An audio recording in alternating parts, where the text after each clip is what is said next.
স্বয়ং মহাদেব এবং স্বয়ং বিষ্ণু তিনি গায়ত্রীর কাছে গিয়েছিলেন। মা গায়ত্রী, এই সমাজের আমরা জন্মগ্রহণ করেছি পৃথিবীতে, এই পৃথিবীর মধ্যে ভুল বুঝাবুঝি, ক্লেদ পঙ্কিলতা, কেউ কারো কথা বোঝে না, কেউ কারো কথা মানে না, এর বিহিত কি?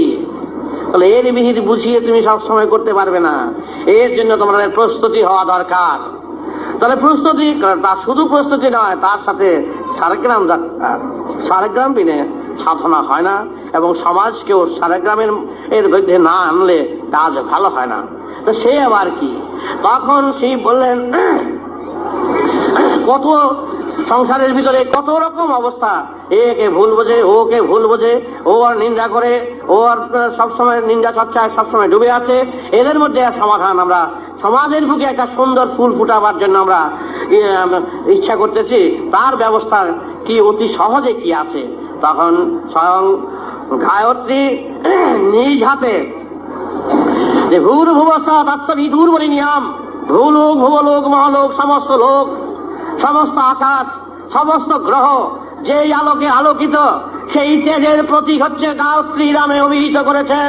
সেই গায়ত্রী নিজ হাতে লিখেছেন, ইয়ংতি আপরভাতি তজ্জমৌরভারিতভারিতভাং যক্ষাহিয়ত্তৌরভাতম্মারম ইদ্ব্রহরপ্রহিতত্রিজনযক্ষা ইস্সিচিসংযক্ষা তমরাভীততমাম ব্রহ্মারাম নারায়ণ রাম ইয়াসিসংযক্ষা তমরাভীততম ব্রহ্মারবদ্রুরভাতীততমাম। যে এই সূত্র, এই ধারা, এই নাম, এই ধ্বনি যারা যাদের কানে পৌঁছবে, তারা আপনা আপনি থেকে তারা ক্লেদ অপসারিত হবে। ধ্বনিতে অপসারিত হয়, শব্দে অপসারিত হয়, সুরে অপসারিত হয়। সুতরাং বেদ মন্ত্রের ধ্বনি অর্থ বোঝো বা না বোঝো, গায়ত্রী নিজ হাতে নিজে বলেছেন, শিবকে বলেছেন, বিষ্ণুকে বলেছেন যে বিষ্ণু তুমি শিব শোনো কথা, তোমরা আর কিছু নয়, মেঘের গর্জনে বৃষ্টি হয়, মেঘের গর্জনে বিদ্যুৎ চমকে, সেই রকম তোমরা এই মহাগর্জনের এর অনন্ত সেই সুর, যেই সুর বেদধ্বনিতে অবিরাম অবিরত বয়ে চলছে, সেই সুরধ্বনি হচ্ছে তোমার দুয়াত তোমার সমশীষ সমম যক্ষা তোমার আভীত তোমার ব্রহ্মা রাম নারায়ণ রাম সমশীষ সমহু যক্ষা তোমার আভীত সমহু রাম রাম ব্রহ্মা তোমার আভীত তোমার রাজিত যক্ষা রাম নারায়ণ রাম। এই মহানাম মহাদূরবাদিতাম মূলাধার শাস্ত্র থেকে স্বাধিষ্ঠান মণিপুর অনাহত বিশুদ্ধ আজ্ঞা শাস্ত্র ইয়াস যক্ষা তোমার আভীত তোমার। আমরা সেই বেদ মন্ত্রের বেদের যন্ত্র নিয়ে আমরা এই রাম নারায়ণ রাম, এই যা হলো সারেগ্রাম, এই সারগ্রামের শব্দধ্বনি সুরে আছে এই মহামন্ত্রের বেদের সারে কথা।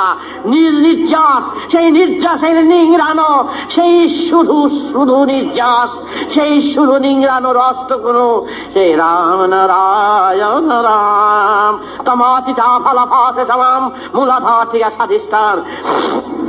যেমন শিব বললেন, এই নাম যদি আমরা সবসময় উচ্চারণ করি এবং সবাই যদি করে, তাতেই মুক্ত হয়ে যাবে জীব। তখন গায়ত্রী বললেন, সেই খালি আকাশে মেঘের গর্জনে সমস্ত আকাশ আগুলো আলোকিত হয়ে যায়, সমস্ত বিশ্ব জগৎ এই ধ্বনিতে, এই গর্জনের ধ্বনি সুরে আজও সূর্য চন্দ্র আলোকিত, তার নিজস্ব নিজ নিজ নিজ ধ্বনিতে ধ্বনিত হয়ে হয় বলেই তাদের নিজস্ব তেজ আপনি পরিস্ফুটিত হয়। সেই ভেতরকার সেই আগ্নেয়গিরি অগ্নিস্ফুরণের মতন গুরু গম্ভীর নিনাদের সুর, সেই মূলাধার থেকে সহস্রার আপন সুরে আপনি বাজবে যে উঠে সেই আপন ধ্বনি, তার ভিতরে রহিয়াছে এই মূল তত্ত্ব, মূল সুর।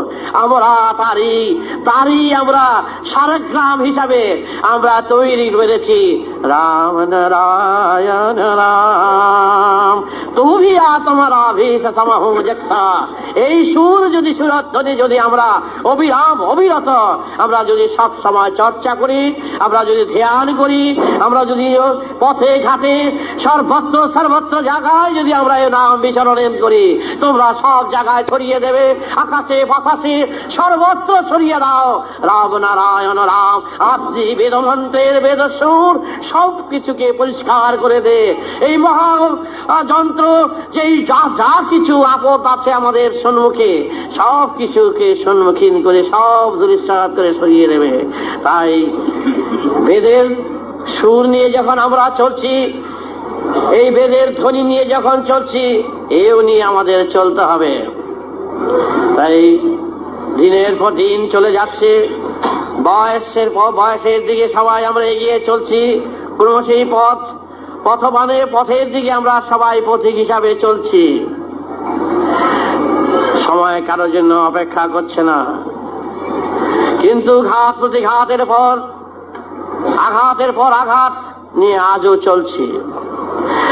তবু আমরা চাই সবাই একত্রিত হয়ে আমরা এক সুর দিয়ে যেই সংগঠন আমরা তৈরি করেছি, যেই সন্তান দলের মাধ্যমে যে বেদ প্রচার, তোমরা সব সন্তান সেই সংগঠনের মাধ্যমে তোমরা সবাই একত্রিত হয়ে স্থানে স্থানে সংগঠন করো, শাখায় শাখায় প্রশাখায় চারিদিকে ছড়িয়ে দাও সেই রাম নারায়ণ রাম।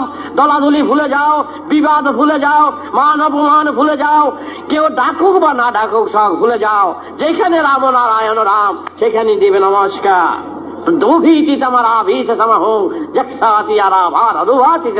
সমস্ত মন্ত্রটাই হচ্ছে এরকম। সমস্ত গীতাটা এই যে ব্যাখ্যা।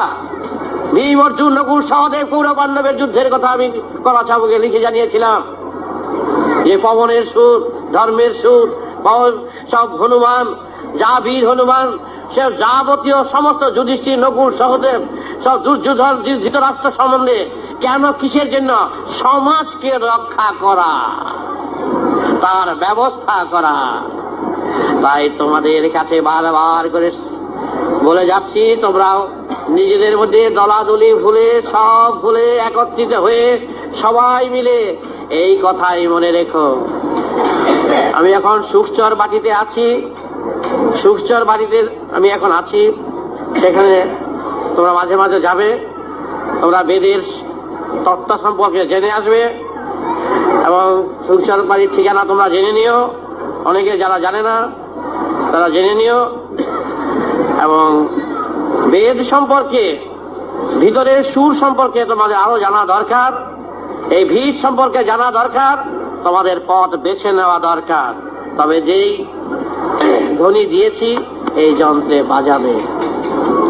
তোমারতং জগসাহি তোমাভা পড়াম ব্রহ্ম রাম নারায়ণ ধীশ শঙ্করো জগয়প তোমাধাম রেশ শঙ্কর রাম মূলাধার সাধিষ্ঠান মণিপুর ভীততম অনিপরাভীষ শঙ্করো অনহত ভিয়ধাম বিশুদ্ধ তমরাভীষ শঙ্করো সমধুয়াতি সমভাবরাম আজ্ঞচক্র ভয়াধা সন্দুয়াতো ভরাধাম মূলাধার ভীষ বেদ মন্ত্রে বেদ যন্ত্রে দেব শিবা জলে নাগা চক্রে সহস্র ধ্বনির মূলধারে মণিপুরে বিশুদ্ধে করিলেন শোধন মহাদেব ধাধা সসং শিব শম্ভু পরাভরধাম শিব শঙ্কর কণ্ঠ ভীতং সেই বৈকুণ্ঠ কণ্ঠ ভিয়াত মাধাম এই বিষ হজম করে আজ্ঞা চক্রে নিলেন। আজ্ঞা চক্র সহস্রার ধ্বনি দিলেন যুবাভীত অভপরাম সহস্র সূর্য প্রকাশ হলো এই সামনে সেই সুরে। এই সহস্র বীজ সন্ধু তোমার শিব শক্তির মিলন হলো, প্রকৃতি পুরুষের যোগাযোগ হলো, রাধা কৃষ্ণ একত্রিত হয়ে শিব পার্বতীর কথা শুরু হলো। এই সহস্র যুগ যুগ ধরে প্রকৃতি পুরুষ শিব শক্তি সমন্বয়ের ধ্বনি মিলিত হয়ে সৃষ্টি হলো ভূর্ভুবস্ব তৎসবিতুর্বরেণ্যম সেই ভূলোক ভবলোক মহলোক জনলোক সমস্ত লোক আলোকিত হলো সহস্র সূর্যের ধারাতে। এই ধারা অনুযায়ী এগিয়ে গেলেন দেবর্ষি এই যন্ত্র নিয়ে। স্বয়ং গায়ত্রী তিনি নিজ হস্তে দান করিলেন সেই বেদ গ্রন্থ শিব এবং বিষ্ণুর হস্তে। তখন শিব এবং বিষ্ণু করজোড়ে দাঁড়িয়েছিলেন। বিধরথী শঙ্কর গায়ত্রী নিজ হাতে বলিলেন শম্ভু বিষ্ণু এই নাও সেই বেদধ্বনি। যখন বেদধ্বনি তাদের হাতে পৌঁছিল তখন তারা মাথায় করে বেদ বহন করে নিয়ে এলেন। তখন তারা দেখলেন খুলে পাতায় পাতায় আছে লেখা সেই রাম নারায়ণ রাম।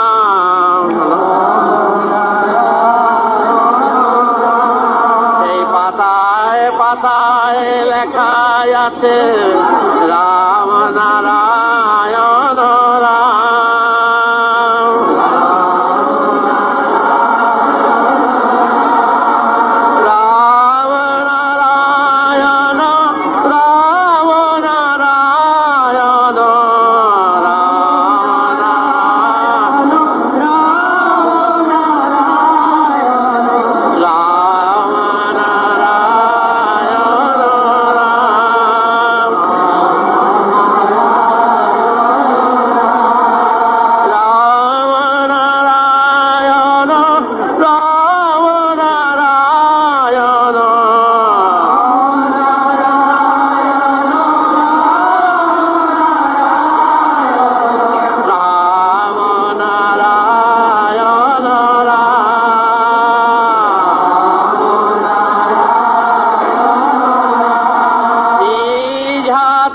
শম্ভুনাথ লিখিলেন এই নাম অনাহতে ধরে দিলেন ধোবার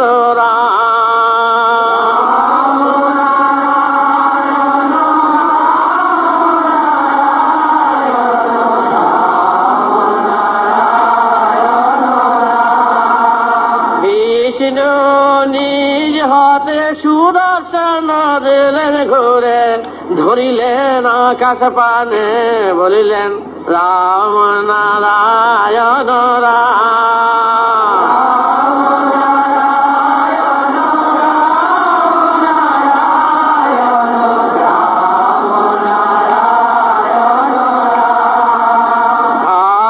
মাঘের ভিতর রাম পরাধাম ত্রিশার ভিতম হে রাম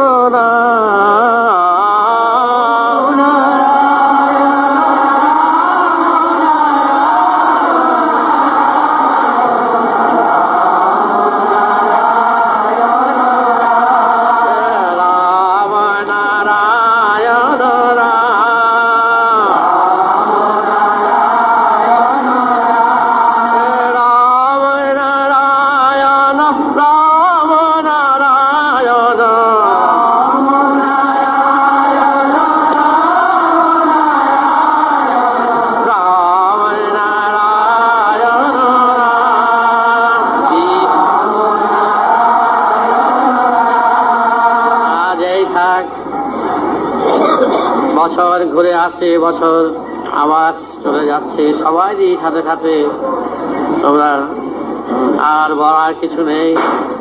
এই একমাত্র তোমাদের পাথেও দিলাম, তোমরা ভুলে যেও না জীবনের চলার পথের পাথেও এইটুকুনো। এটা সমালোচনার ঊর্ধ্বে বা তর্কে বিতর্কের ঊর্ধ্বে। তোমরা পথিক, তোমরা যাত্রী, তোমাদের পাথেও দিলাম। এই পাথর নিয়ে চললে নিশ্চয়ই তোমরা ফল পাবে। তাই তোমরা ভুলে যেও না, ভুল করো না। আমি বসে আছি আপন মনে আপন সুরে সেই বেদের ধ্বনি নিয়ে। আমি পথিক দেখলে, যাত্রী দেখলে ডেকে বলি, হে পথিক নাও, এই নাও, তরি বাধা আছে, গরিব ছাড়া চাওয়া চলে না। তাই তোমাদের পারের করিব পাথেয় হিসাবে এই ধ্বনি, এই নাম, এই সারগ্রাম দিলাম, তোমরা নিও, তোমরা জায়গায় জায়গায় এই কথা বলো। তোমাদের বাপ বলে যখন আমাকে বলেছ,